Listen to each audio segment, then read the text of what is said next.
All right, this case is D436896, the Gellner case. Plaintiff is present. Counsel, appearance for the record. Yeah, Robert Luke, 1489, on behalf of Mr. Gellner, defendant, who's also present.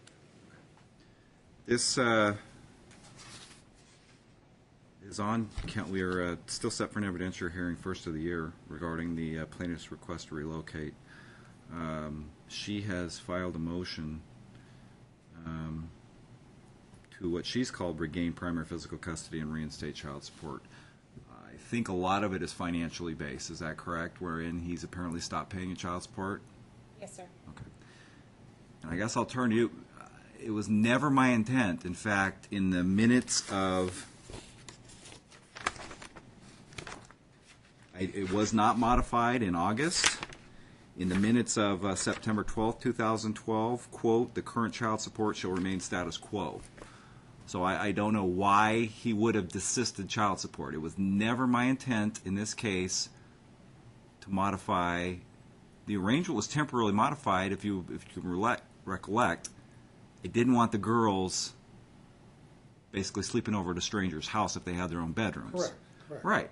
So that was it. Basically their sleeping hours. I technically was still considering the daytime hours wherein they would have been at school, her time, regardless. There was no authority for him to desist his child support obligation. Temporary primary. But you gave him temporary primary custody. I realize it was labeled custody. that in the August hearing, and I've gone back and looked at that. And I don't know whether I indicated that or not, but I clearly indicated in September that the child support, because it came up when she retained Mr. Roy, that the obligation was to remain status quo, that being he paid $1,300 a month.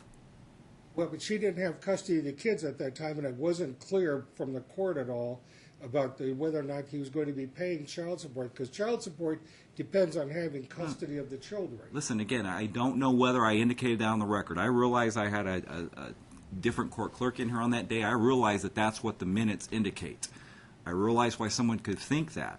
It was never my intent. My only intent to modify the arrangement is that these kids sleep in their same bed, and if you want to go back and look at the intent of that, that's the only thing. During the daytime, he works during the daytime, right? Right. She doesn't even work. She's available during the day. So the daytime hours, why would they be considered his? Well, they're in school, and you right. And what we did was, in other words, the only time she was getting was after school until 8 p.m. Monday through Friday. Because they were in school, but the daytime hours were never changed to designate them as his. They simply weren't. Okay, we're relying on what you said, which is given. Show me in my minutes or an order where I said child support desisted. I never said that. In fact, when custody is changed, you give him temporary primary custody. Child support follows custody. So it would not be about money. I remained at status quo. If you recall, Mr. Roy also wanted to change to where it reflected that she had primary physical, because apparently the current child support amount is calculated under Wright versus Osborne, and I've already indicated de facto she's had primary. So he wanted to change upward. I said, no, we'll leave it as is. That's at the $1,300. There is no authority whatsoever that child support changed. Well, no, there is authority under the Hildahl case that when custody is changed, you lose your right to have child support.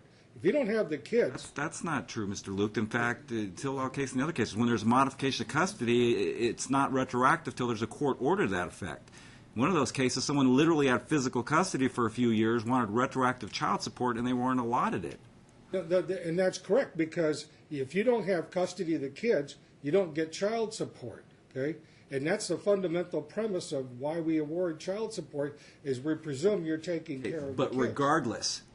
Additionally, why I had the kids interviewed. Other than a couple of days, it's never changed. Oh, it did change. There was a lot of times that they were spending with Dad. Okay, you're assuming that Mom's statements are correct. That's why I had them interviewed. That's why I had them interviewed. Well, without any notice to us, by the way, that they were going to be interviewed. She filed a motion. It was my order. She didn't even ask for them to be interviewed. It was my order because there was two purposes. Find out really what's going on here, because I would suspect your client was going to deny it.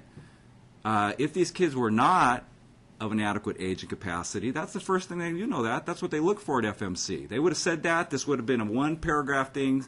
these kids are simply not at age of capacity to express. That's not what they found.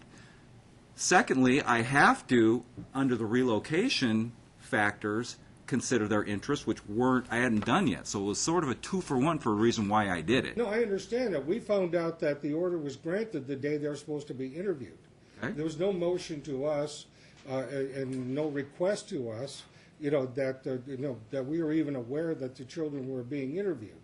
Okay, excuse me. Okay, and that, so it comes as a surprise to us. Now, the court probably would have ordered it even if we had notice and an opportunity to be heard, but that was it. Now, the girls are young yet, so their reporting ability to report accurately facts or not Again, this all comes back to, because she tried to file something else, and I remember, I can't remember if I addressed it by minute order. It all came down to, if she has a place for these kids, it was to revert back to where it was, and she does. But that was the problem. She got that in mid-October, which was 2 months after he got the kids back, because she had been evicted and was floating. Okay, so he's had the kids from middle of August to about the middle of October, staying over at his house. So 7 nights a week. They are such poor historians that when they say that hardly anything changed but other for than a week or two, they were wrong. How old are they, 9? I'm not, Mr. Luke. They would have said they are not adequate historians. Yeah, I said that, they're kids, okay, and they don't always recall. No, I'm saying FMC, if they were asking them questions and they could perceive that they were not adequate historians, they would have said they're not adequate historians and not have addressed the issue. It was clear. These kids are clear as to how it was. The fact is, it's changed as of today. There's no reason why he should have desisted child support. Because it all comes down to money to get you from here to January, right? Pay his child support. There's no reason why he shouldn't be paying child support. After the minutes, the order there was no order prepared after the minutes, and I thought we were on the prior order. No. Yeah. The answer to that's no. And if you want, I can calculate what you should be paying today. Would you prefer that? Because I still don't have a financial disclosure form from you. I still don't know why that. You filed a motion originally asking for change of custody and child support, and you didn't file an FDF there. You probably should be paying more than the $1,300. Would be my guess. We filed it because we were in a rush, because she was floating, was evicted from an apartment.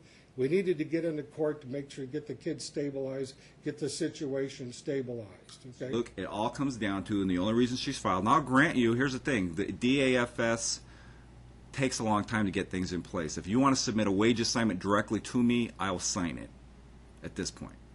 Well, there's been no proven arrears yet, which was a precondition of getting a wage assignment. Has he paid the last couple months? No, because he's had the kids. That doesn't matter, Mr. Luke. When I order on September 12th, child support's to remain status quo. He was present. He was standing in court. Well, the orders are very confusing. You tell him he's got temporary primary custody, then you say he's going to pay child support, but she doesn't have the kids. Because on that day they were indicating it hadn't changed at all.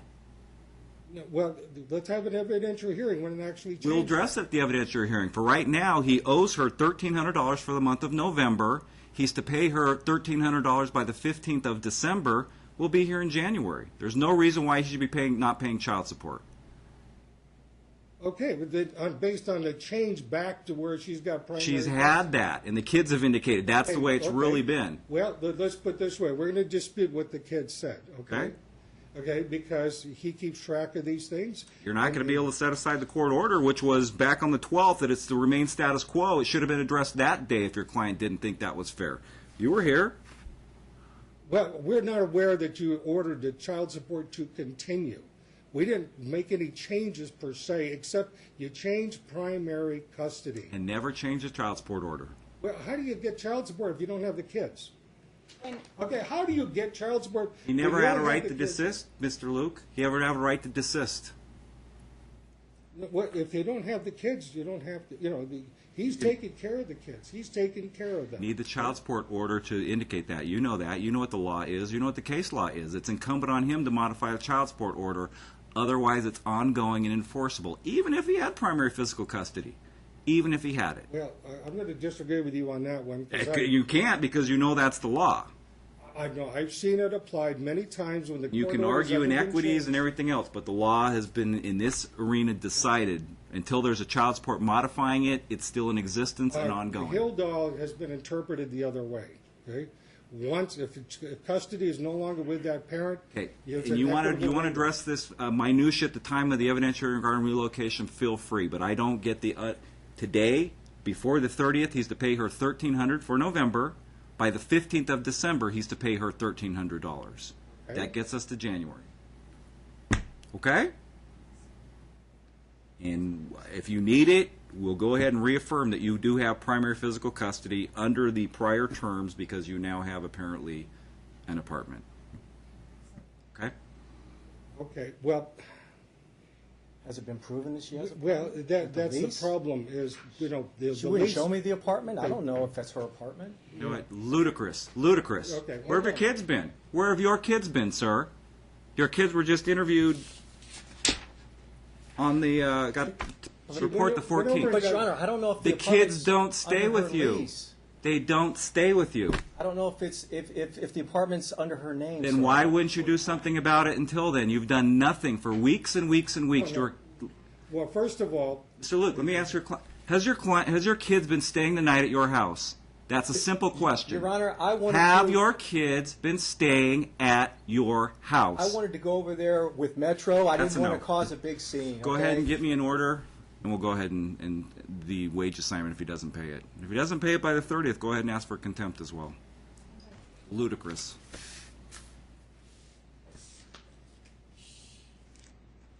Do you need anything else for today? No, I see a whole list of stuff. You don't need to go, because from what you've asked for in your pleadings, everything's been granted.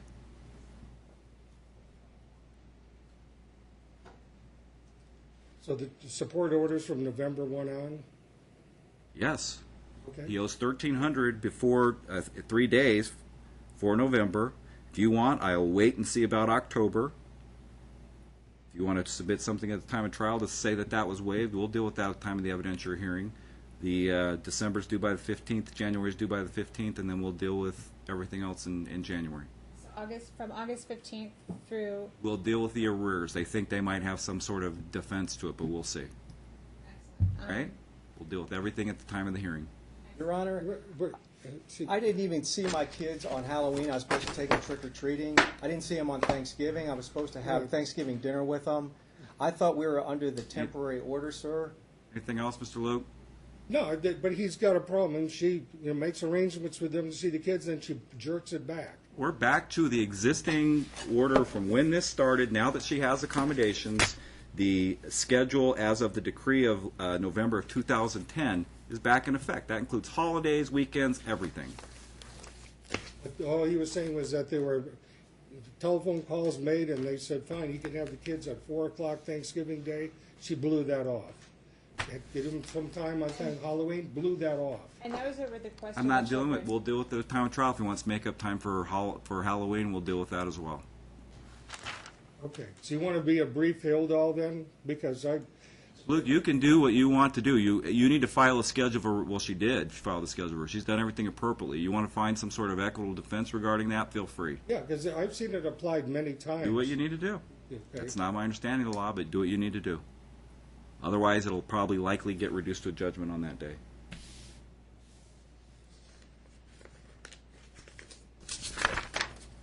We'll see you in January. Thank you. There Have a are- great day. there is one other issue. Included in your recent opposition that you just barely filed with the ink still probably wet, or it came up this morning? No, there's some matters that have come up recently. The car that Mr. Gudzinski has is not insured. I'm not. Okay. File a new motion if you need to. Okay? I'm not bringing. I'm And not. there are warrants out for both of them right now from Justice Court. You know what? That. Hold on, I did see that. But Yeah, they that's. got bench warrants out for their arrest from Justice Court. But what I'm concerned is they're transporting the kids in a car that does not have insurance and is not registered in Nevada. Did you stop insurance on the car? No, on his car. I think as a courtesy, I was going to let her know that apparently someone has Is it going to affect anything other than that, Mr. Lute? What I'm saying is, the kids are at risk with their. Child Protective Services. And again, he didn't file anything. You probably knew this for quite some time. No, we just learned about it a few days ago.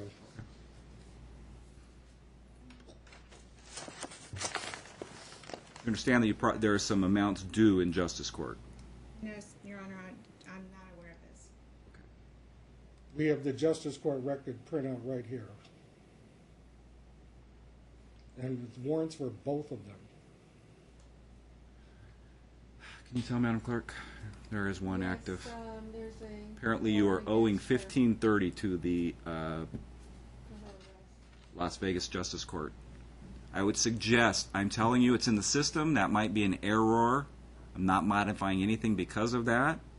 You need to do what you need to do and get on a payment plan and do something about the warrant so you don't get pulled over. And because if your kids are with you and you get locked up, guess where they're going?